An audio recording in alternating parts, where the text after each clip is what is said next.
ഇത് കണ്ടോ, ചക്ക വരട്ടിയതാണ്. ഇതെൻ്റെ ഈ എന്താണ് കറുവപ്പട്ടയുടെ ഇല കുമ്പളം കുത്തിയതാണ്. ഇത് നട്ട്സാണ്. ഇതെൻ്റെ മോള് കൊണ്ട് തന്നോ എനിക്ക് ഓസ്ട്രേലിയയിൽ. ഇതൊക്കെ ഒന്ന് പൊടിച്ചു കൊണ്ടുവരാവേ. ഇതിന് പിന്നെ നല്ല മധുരം ഉള്ളതുകൊണ്ട് മധുരമൊന്നും ചേർക്കേണ്ട ആവശ്യമേ ഇല്ല കേട്ടോ. ഇത് നല്ല മധുരമാണ്.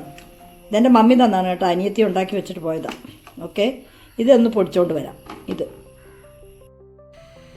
ഞാൻ അപ്പം ഉണ്ടാക്കാൻ നോക്കിക്കേ, ഇഡ്ഡലി പാത്രം അടുപ്പത്ത് വെച്ചിട്ടുണ്ട് കേട്ടോ. ഇനി ഈ പൊടിച്ചുകൊണ്ട് വന്നത് കണ്ടോ, ഇത് ഞാൻ ഇച്ചിരി ഇട്ടു, കുറച്ചിട്ടാൽ മതി, എല്ലാം ഇടുന്നില്ല.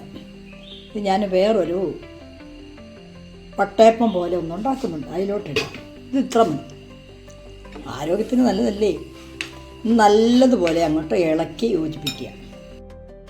ആ നട്ട്സ് പൊടിച്ചതെല്ലാം ഇതിലോട്ടിട്ട് ഇളക്കിയിട്ടുണ്ട് നന്നായിട്ട്.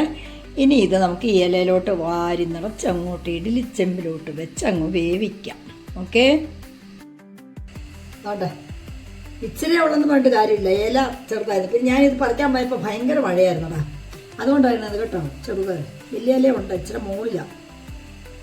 അയ്യടാ അയ്യടാ,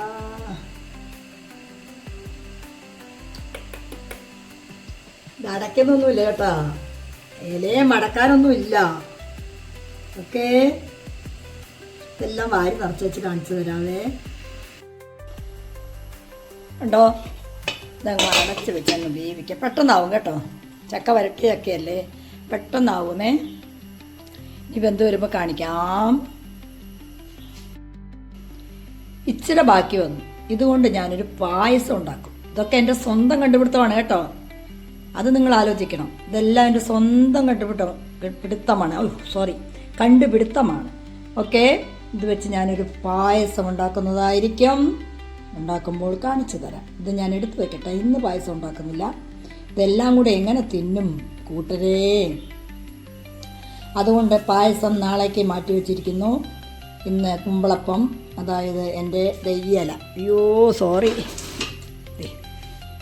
ഇതാണ് എൻ്റെ കറുവപ്പട്ട മരത്തിൻ്റെ ഇല. ഓക്കെ, ഇത് വെച്ച് ഡുങ്കടിങ്.